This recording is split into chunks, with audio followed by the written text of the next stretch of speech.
Olá pessoas, eu estou aqui gravando esse vídeo à noite aqui porque eu queria comentar algumas coisinhas com vocês sobre o meu último vídeo de Mariana, tá? E sobre algumas reflexões que eu fiz. Vai acabar ficando uma coisa meio desabafo, tá?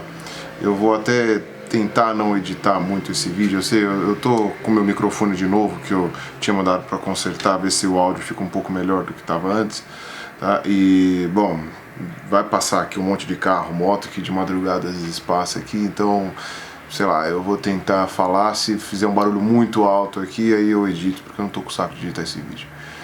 O negócio é mais ou menos o seguinte: eu gravei esse vídeo sobre Mariana, que me deu um trabalho violento. Foram praticamente 15 dias de trabalho fazendo roteiro, conversando com pessoas e lendo fontes, etc. Claro, eu não fiz só isso durante os 15 dias, né? Toquei a minha vida normalmente e fiz isso também. Apesar de que nos últimos 5 dias eu fiz só isso mesmo. Eu só trabalhei nesse vídeo. Mas... eventualmente algumas coisas acontecem e eu acabei achando melhor fazer algumas reflexões. Eu pensei hoje de manhã eu acordei, vi algumas críticas que eu recebi, algumas coisas que me falaram, alguns comentários de até amigos meus. E tem uma coisa muito interessante, porque muitas vezes as pessoas me perguntam como é que eu lido com a questão do haterismo, né? Dos haters, né? De como eles me respondem e como que lida. Eu geralmente lido muito bem com isso, né? E assim, se você não lida bem com isso, você não faz vídeo no YouTube, né? Porque fazer vídeo no YouTube é sempre um desafio, né? É sempre um confrontamento direto com isso, porque na internet ninguém tem mãe, né? Tipo, todo mundo fala o que dá na telha. E é uma coisa muito complicada quando você tá fazendo vídeo pra internet, porque muitas vezes o comentário dos haters, então, os comentários negativos, são aqueles que mais aparecem, né? E é aquilo que eu comento, né? O pessoal fala, mas isso daí não te machuca, tal? Pô, são 5 anos já fazendo vídeo, e em 5 anos é óbvio que eventualmente machucam, né? Só que é aquela coisa, como o hater não me conhece, o hater não sabe quem eu sou, o hater tem uma pretensa ilusão de conhecimento, de saber como eu sou, de achar como eu penso, né? O hater, ele me ofende da maneira como ele acha que ele se ofenderia, e isso geralmente só me faz dar risada, não me machuca de forma alguma. Mas é claro, você acertar uma ofensa numa pessoa que você não conhece, ou acertar uma coisa que vai magoar essa pessoa, é como se você estivesse atirando num alvo numa sala escura, né? E você não sabe nem em qual parede que o alvo está colado. A chance de você acertar esse alvo é pequena, né? Você vai ficar atirando para tudo quanto é lado, tal, até você descobrir aonde que esse alvo está, né? Mas é óbvio, eventualmente alguém acerta, mas isso daí eu levo numa boa, porque a forma como a coisa funciona faz com que eu perceba, óbvio, que a pessoa acertou por sorte, né? A pessoa não acertou porque ela me conhece, ela acertou por sorte, ela deu sorte de falar alguma coisa, então mesmo assim eu relevo, né? Fico pensando um pouco alguns dias, mas eu relevo, tá? E é mentira, qualquer blogueiro que fala que não sente isso tá mentindo, tá? A menos que seja um psicopata, uma pessoa com sangue de barata, mas eventualmente isso aí acontece. Mas grosso modo isso é inerente ao fazer vídeos no YouTube, né? Então eu não tenho muito como fugir disso daí. Eu acho isso daí até uma parte construtiva da coisa. Porém, né, eventualmente tem alguns comentários que machucam. E eu fiquei muito reflexivo sobre uma quantidade grande de comentários que eu recebi nesse meu último vídeo de Mariana, dizendo que eu tinha aliviado a barra da Samarco, tá? E isso me deixou preocupado, porque eu acredito que o que houve foi como posso dizer? Foi um desencontro, foi não é decepção, decepção é uma palavra muito forte, mas foi como quando... Tá, essa parte aqui eu vou editar até lembrar a palavra. Houve uma, talvez, frustração, né?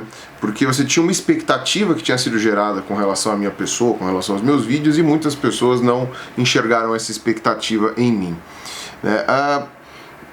Isso daí é uma coisa muito complicada, porque é aquilo que eu falei, o fazer vídeos para a internet é um aprendizado constante, né? O tempo inteiro a gente vai aprendendo, a gente vai fazendo de uma forma ou de outra, né?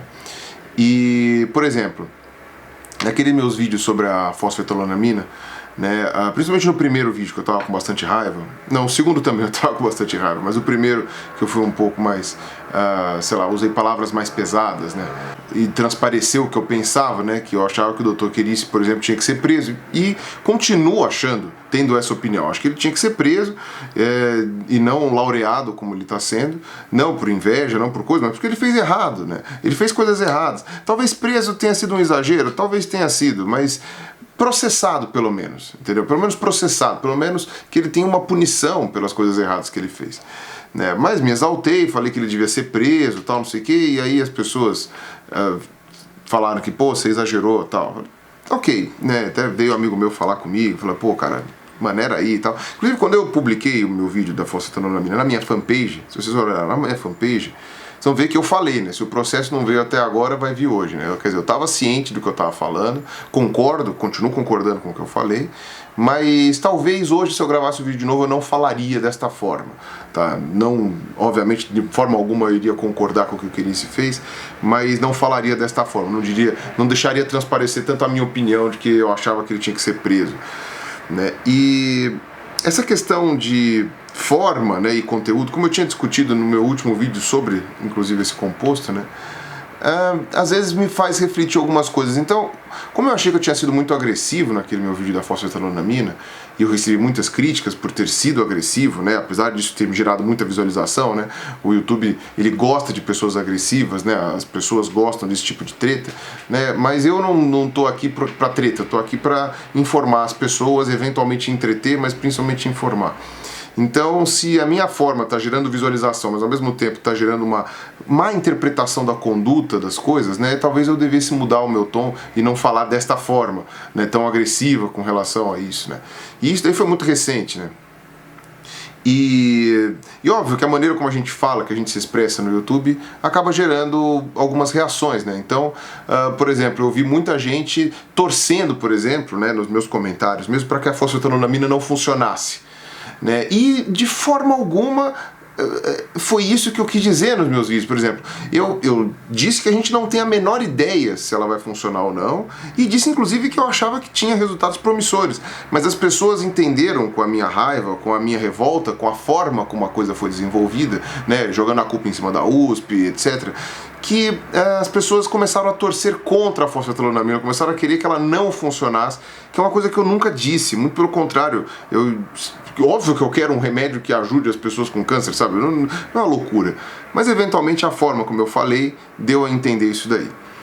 Então, quando eu fui fazer o vídeo sobre Mariana e as coisas se desenrolaram da maneira como se desenrolaram, eu tinha a plena convicção que eu falei assim, olha, não adianta eu ficar só fazendo um vídeo com compilados de notícias que apareceram, tá? O Cauê Moura fez isso e ficou muito bom o vídeo dele, por exemplo, né? Eu não precisava fazer uma coisa dessas. As pessoas que fossem assistir meus vídeos...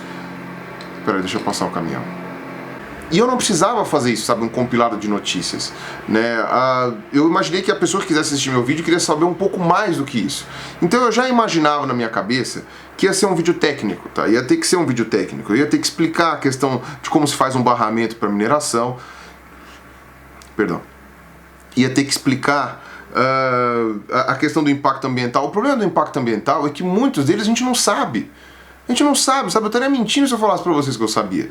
Sabe, por exemplo, a questão do impacto da lama no mar. A gente nem sabe a quantidade de lama que está chegando no mar, a gente nem sabe a densidade dessa lama, a gente não sabe para que lado que ela vai, sabe? Então eu estaria sendo um charlatão se eu chegasse e falasse assim, eu falasse, olha o que vai acontecer, que vai matar o bicho aqui, vai matar não sei o quê. Não dá para falar isso. No Rio dá. O Rio é um ambiente controlado, é um ambiente fechado, a gente já sabe mais ou menos o que foi feito, dá para você calcular e deduzir. O impacto no mangue, por exemplo, o impacto no mangue vai ser altíssimo, porque o mangue é extremamente delicado com relação a isso, né? Tem a questão dos metais que estão diluídos, mas será que esses metais estão chegando até a foz? Tem mangue ali perto de Linhares? Eu não sei também, eu teria que dar uma olhada sobre isso, sabe? Então eu não cheguei nesse critério, né? E eu falei assim, bom, então eu vou tentar fazer um vídeo técnico, foi o que eu tentei fazer. Fiz um vídeo técnico, fiz um vídeo com muita informação e as pessoas acharam que eu estava aliviando a barra da Samarco, né? Eu não sei se elas esperavam que eu fizesse um vídeo berrando, esculachando, falando que tinha que ser preso todo mundo e tal, não sei o que, babá, como eu tinha feito no vídeo da fosfetanonamina, mas é porque, em parte, eu exatamente não quis ser assim por causa das críticas que eu recebi no meu vídeo da fósforo. Então, quer dizer, se eu faço de um jeito, os outros criticam, se eu faço do outro, os outros criticam, né? Fica uma coisa meio dando murro em ponta de faca, né? Tentando agradar a gregos e troianos, sendo que não vai ser possível, né? Isso daí não tem como fazer, né? Talvez eu não devesse me preocupar tanto com isso. O problema é que são as críticas, é aquilo que eu estava te falando dos tiros numa sala escura, né? Tentando acertar um alvo que você não sabe onde está. Os tiros às vezes pegam no lugar certo, né? Às vezes a pessoa acerta o alvo e tipo, você fica meio assim, né? Porra, será que eu dei a entender realmente que a Samarco não foi negligente ou que a Samarco não deve ser responsabilizada pelo que aconteceu, né? Mesmo falando que barramentos são, obviamente, estruturas de risco, né? E revisei o vídeo, mas não... E aí entra num outro problema. Aí você entra naquele critério, que é o critério que todo mundo que faz tese, dissertação, tal, não sei o que, ou mesmo TCC sabe, né? Quando você começa a ler o mesmo texto muitas vezes, muitas e muitas vezes, você começa a ficar cego para os erros do texto, né? Então, por exemplo, o pessoal até fala, se você quer ver algum erro de digitação numa sua tese de doutorado, por exemplo, você tem que ficar um mês sem olhar para a cara dela, e depois você pega de volta, porque senão você vai ler aquelas frases, aquele texto, e você já vai estar viciado naquilo que está ali e não vai conseguir perceber os detalhes errados, né? E esse é um problema muito grave, né, que faz com que inclusive você peça para outras pessoas lerem, né, os textos para evitar esse tipo de coisa. Eu eventualmente peço para as pessoas lerem meus roteiros, né, pessoas que eu confio ou que são isentas ou que têm algum tipo de interesse na área, né, mas nem sempre eu faço isso.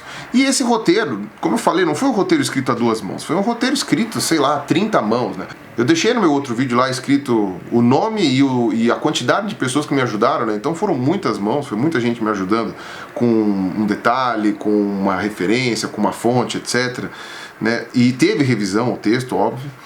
E eu acho que o meu problema é que eu acabei viciando no texto, então, porque eu li aquele texto umas, sei lá, trocentas vezes. Depois eu gravei o vídeo. Depois que eu gravei o vídeo, eu assisti aquele vídeo antes de subir no YouTube, antes de deixar ele público no YouTube, pelo menos umas 8 vezes.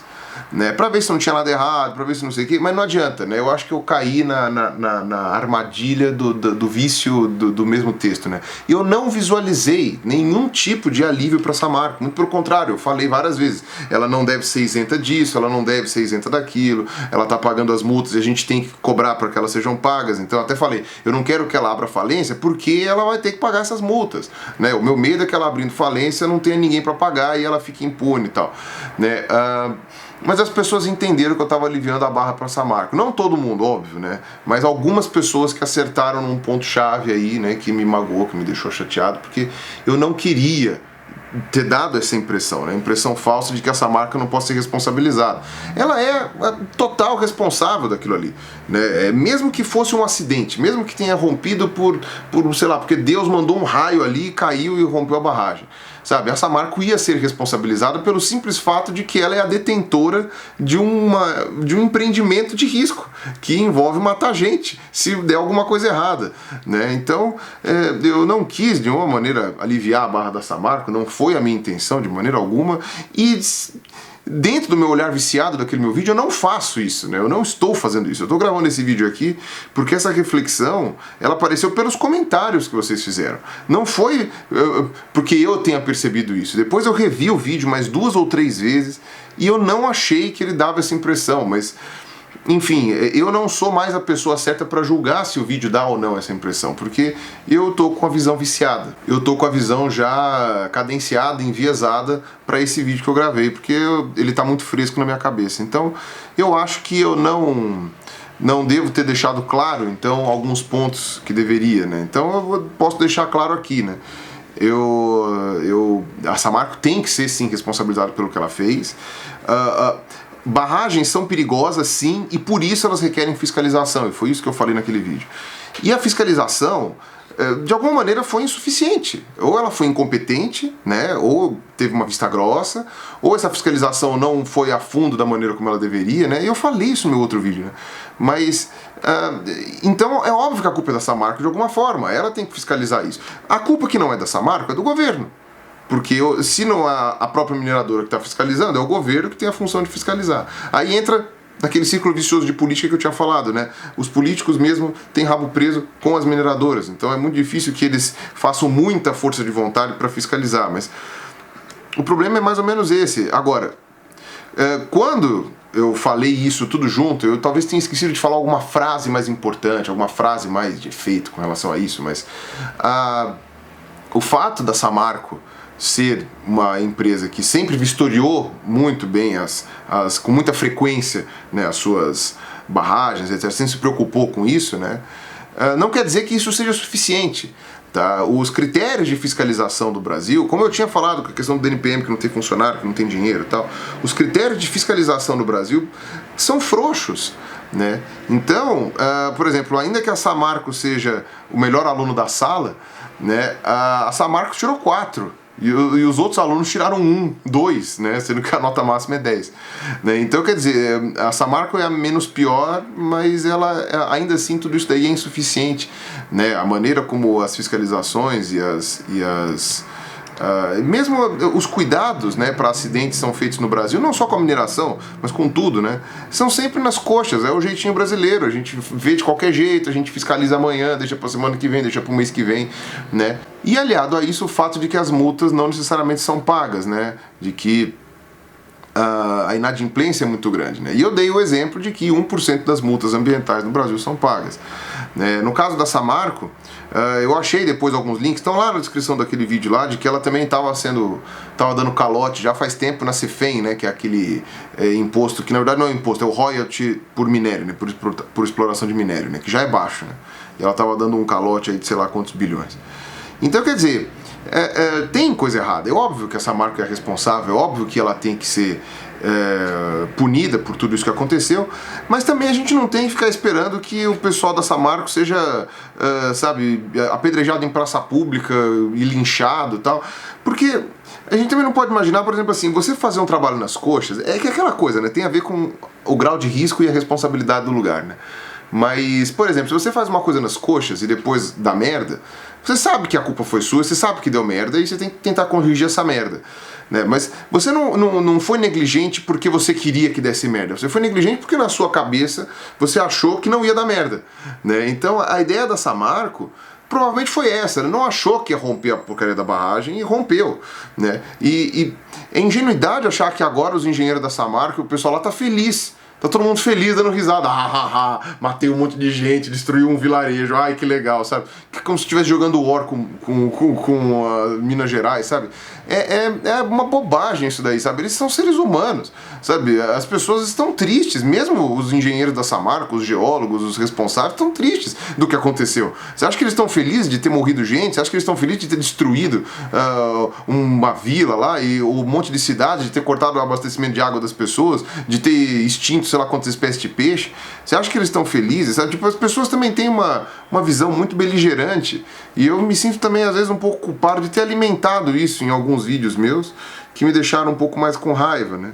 Que infelizmente também foram os vídeos que mais me geraram visualização, porque o YouTube é isso mesmo, né? É uma caça de treta absurda, uma atrás da outra, né? Um outro ponto que eu queria comentar só é uma correção que eu tive que fazer, foi uma cagada muito feia minha, muito feia mesmo, que obviamente não fui eu que inventei, né? Eu peguei isso em uma reportagem, né? Que não sei se foi, acho que foi da Globo, né? Ou foi da Record, enfim, né? Que eu achei que pelo menos para isso eles iam prestar, mas enfim. E acabei eu olhei no mapa, olhei todos os detalhes e eu achei que tinha sido pro outro lado. Enfim, me enganei, errei e não achei a fonte correta. Agora a fonte correta está colocada aqui embaixo. Foi inclusive um rapaz que trabalha lá na usina hidrelétrica lá do Rio Piracicaba que me mandou. Que não foi o Rio Piracicaba que foi atingido pela Samarco, né, pela lama da Samarco. Né? No caso, a Bento Rodrigues, né, que é aquele vilarejo lá de Mariana, passa em cima, né, ao norte, passa o Rio Piracicaba e ao sul passa um outro córrego lá que é Guanu, não, como é que é o nome? eu vou deixar linkado aqui embaixo o nome, eu esqueci, eu fechei o computador já, não tô a fim de ver, mas é um outro córrego, depois é o Rio do Carmo, que é um trecho pequeno, e depois já pega logo a nascente do Rio Doce. O Rio Doce já nasce ali, ele é a confluência desse rio e mais um outro que vem do outro lado, então pegou todo o Rio Doce, né? A extensão da tragédia foi todo o Rio Doce, de ponta a ponta, praticamente, né? Então eu me enganei naquele vídeo. Tecnicamente não mudaria muita coisa do que eu falei, mas muda muita coisa do que eu falei, especialmente no que diz respeito ao impacto, né? Eu falando errado qual o rio que sofreu o impacto, né? Aquela listagem dos peixes do Rio Doce, por exemplo, né? Dessas 13 espécies endêmicas do Rio Doce, todas extintas, praticamente. Né? A menos que elas vivam nos afluentes, que não foram atingidos. Se for no Rio do Carmo, por exemplo, já não era. E essas impactadas, por exemplo, que não eram endêmicas, provavelmente também todas extintas, né? E quando a gente fala de extinção de espécies, é aquilo que eu falei, extinção é para sempre, né? Extinção é uma coisa para sempre. E talvez revendo aquele meu vídeo, eu tenha percebido que eu não dei a ênfase necessária, em partes por causa desse meu erro, porque eu achei que uma boa parte do Rio Doce não tinha sido atingida, né, com esse meu erro. E uma boa parte do Rio Doce não tendo sido atingida era o caso de você esperar para fazer a contabilidade. Vamos ver o que sobrou de peixe no Rio Doce, o que não sobrou e ver se realmente eles vão sobreviver ou não. Agora muda tudo, né? Sabendo que foi o Rio Doce inteiro, na íntegra, né, que se contaminou, agora a coisa muda toda, né? Porque aí agora não há mais o que ser discutido, agora é extinção total de espécies mesmo, e extinção de espécies é uma coisa muito séria, né? Porque ela não volta, é para sempre, né? Não tem jeito. Se você não tinha alguém criando esse peixe em aquário, se você não tinha alguém fazendo viver desse, fazendo, como é que se fala? Cultivo, né, em áreas artificiais desse peixe, acabou para sempre, não tem jeito. E por muito menos eu briguei com a construção da usina de Belo Monte, porque ia extinguir com certeza 2 espécies de peixe, né? Ou seja, ia extinguir 2 espécies de peixe, que a gente soubesse, ia provavelmente extinguir muito mais, né? Essas 2 eram só certezas, né? Mas depois o pessoal falou também que ia ser uma coisa de umas 10 espécies que poderiam ser extintas potencialmente com a construção da usina de Belo Monte, lá na volta grande do Rio Xingu, porque é a área mais biodiversa, né? É a zona mais biodiversa de peixes, acho que do Brasil, né? O que provavelmente acaba gerando que seja do mundo também, né? Mas enfim, não vou afirmar uma coisa dessa que eu não sei. Mas, ou seja, por muito menos, por um perigo iminente, eu fui contra a construção de Belo Monte, né? E continuo sendo. E não dei o devido valor, talvez, à extinção dessas espécies no Rio Doce. Talvez porque a tragédia já tenha acontecido, né? Então aí já não há mais o que chorar pelo leite derramado. Mas eu confesso, e aí vocês vão ter que acreditar em mim, tá? A minha sinceridade que tá falando aqui, agora vocês vão ter que acreditar em mim. Que foi porque eu achei realmente que uma parte do Rio Doce não tinha sido atingida e, portanto, tinha esperança de que tivesse se salvado algumas dessas espécies, que elas poderiam viver no Alto Rio Doce, que elas fossem mais espalhadas por ali. Agora não há mais essa esperança, então quer dizer que a coisa fica muito mais séria do que a gente pensa. Mas mesmo assim, estipular uma multa, por exemplo, para Samarco, prender todo mundo, sabe, ir lá e quebrar tudo, isso não vai trazer essas espécies de volta, né? O que vai trazer essas espécies de volta, se possível, é você arregaçar as mangas e ver se elas ainda estão sobrevivendo em algum afluente, ou se em alguma parte do Rio Doce, que, sei lá, um meandro que não tenha sido contaminado, que eu acho difícil, mas sei lá, no próprio parque lá estadual do Rio Doce, que tem áreas alagadiças que às vezes poderiam estar isoladas, né? Tudo isso daí tem que ser feito com trabalho, né? O grande problema é óbvio que a gente não tem que ficar impune com uma pessoa que extinguiu uma espécie, né? No caso, ainda mais 13, né? Isso daí tem que ser cobrado, né? E tem que ser pago, essa multa. Mas o problema é qual é o valor de uma multa dessas, entendeu? Porque aquilo que eu falei, quando você está falando de uma espécie é um patrimônio. Um patrimônio é muito difícil de ser valorado, ainda mais uma coisa irreversível. Então, por exemplo, digamos que, sei lá, o Cristo Redentor é um patrimônio. Uma pessoa que destrói o Cristo Redentor, ela está destruindo uma peça de valor inestimável. Se alguém destrói, por exemplo, a Mona Lisa, qual a multa envolvida para destruir a Mona Lisa? Que multa é essa? É uma coisa, sabe, sei lá, que seja astronômica. Nunca vai ser uma multa que vai dar o valor real daquilo. Sabe, você não tem um valor para aquilo. Aquilo é um valor inestimável, que é incalculável. O valor é $1 trilhão. É simbólico. É um valor simbólico, porque não vai voltar a Mona Lisa, sabe? Explodir as pirâmides, por exemplo. As pirâmides não tem como. Então, uma extinção de uma espécie é a mesma coisa. Uma extinção de uma espécie é é para sempre, é uma perda de patrimônio que não tem como voltar, né? Ou a destruição de uma coleção científica, como aconteceu no Butantan, né? E é uma coisa muito triste, né? Não é uma coisa que tenha retorno. E eu me senti incomodado das pessoas acharem que eu tava, não sei, dando menor importância do que merecia. E nesse ponto, realmente, a impressão que dava era essa. Não vou julgar as pessoas por isso. Na verdade, não vou julgar as pessoas por nada, por nenhum dos aspectos que eu falei aqui nesse vídeo. E, óbvio, muitas pessoas são desonestas e manipulam o que a gente fala, né? Nesse ponto aí, sinto muito, né? O meu dedo do meio para todas elas. Mas quando realmente deu a entender uma coisa errada, né? Eu preciso tentar corrigir, né? Agora, eu, como eu falei, não tinha como perceber que isso daí estava errado, porque tava, sei lá, com o ouvido viciado, com a visão viciada. Eu queria fazer um vídeo técnico, como eu falei, né? E não queria que desse a impressão, por exemplo, de que eu estaria aliviando a barra da mineradora que fez cagada, né? Que fez cagada e ela vai ter que pagar por tudo isso, né? E, de alguma forma, eu achei que valia a pena esse desabafo aqui, né? Porque, não sei, aí vai uma coisa também de se abrir muito, né? Eu sempre mantive minha vida pessoal muito afastada do YouTube e vou manter assim também. Todo mundo, sem exceção, que misturou, que eu conheço, né? Tá, tem as pessoas que eu não conheço, essas daí não contam, mas que eu conheço, que misturaram vida pessoal com o YouTube, acabaram se arrependendo em algum ponto. Em algum momento você tem alguma coisa lá que fala, putz, deu merda. Então eu não vou misturar minha vida pessoal aqui.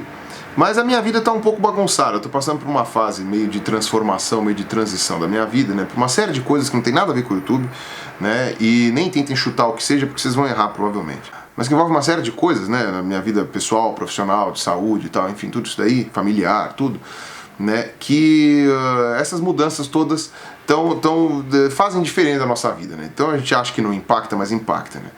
Então, ao mesmo tempo que estão acontecendo todas essas coisas, né? E a gente tem que construir uma relação profissional. Eu tento construir uma relação profissional com vocês aqui no YouTube, né? É uma relação pessoal também, né? Vocês são pessoas. Eu tô falando com pessoas, apesar de eu estar conversando com uma câmera, eu sei que são pessoas que vão ouvir isso.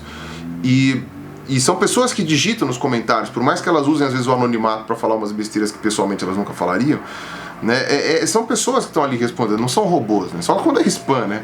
Isso me deixa um pouco preocupado, porque pela fase que eu estou passando agora, eu estou tendo uma tendência, por exemplo, a não me convencer dos elogios, por exemplo. Isso daí é uma fase interessante, se tiver algum psicólogo aí pode explicar mais ou menos como que funciona, eu não sei, né? Só sei sentir, eu não sei explicar. Mas que os elogios não estão sabe, as pessoas me elogiam, falam que legal, não sei o que, não sei o que lá, e eu sempre acho que esses elogios são porque a pessoa não viu direito, porque a pessoa não me conhece, sabe, eu tento não dar credibilidade para os elogios que eu recebo, né, nessa minha fase atual agora, o que é bom, né, porque mantém a humildade, mas em compensação as críticas que eu recebo eu estou exacerbando muito elas, eu estou dando muito valor às críticas que eu estou recebendo, sem perceber que elas deveriam ter pelo menos o mesmo valor que os elogios, né? Também são pessoas que não me conhecem, que estão me criticando sem saber o que elas estão falando, né? Enfim, de uma maneira que não é necessariamente verdadeira. Então essas coisas acabam incomodando, né? Isso daí são altos e baixos da nossa psique, né? Não são coisas que eu consiga controlar. E não tô aqui choramingando também, não tô aqui me lamuriando pra vocês, falando, não sei o que, eu tô tendo um papo aberto aqui com vocês. Vai ver que esse vídeo vai ficar comprido, mas é um bate-papo, né? E é basicamente isso, só pra mostrar por que essas coisas acabam mexendo com a gente. E por que eu achei que seria interessante gravar esse vídeo, inclusive tão em cima da hora, né, depois do vídeo de Mariana que eu gravei. Mas, bom, era mais ou menos isso, tá? Desculpa aí o negócio mais ou menos sem jeito aqui, mas era só pra dormir tranquilo mesmo, tá? Que eu tava fazendo isso aqui. Beleza? Então, ó, agradeço muito pra vocês aí, a paciência de vocês, a gente vai se falando aí por aí, e na próxima aí vou mandar outros vídeos aí pra vocês, tá certo? Falou aí pra vocês. Um abraço.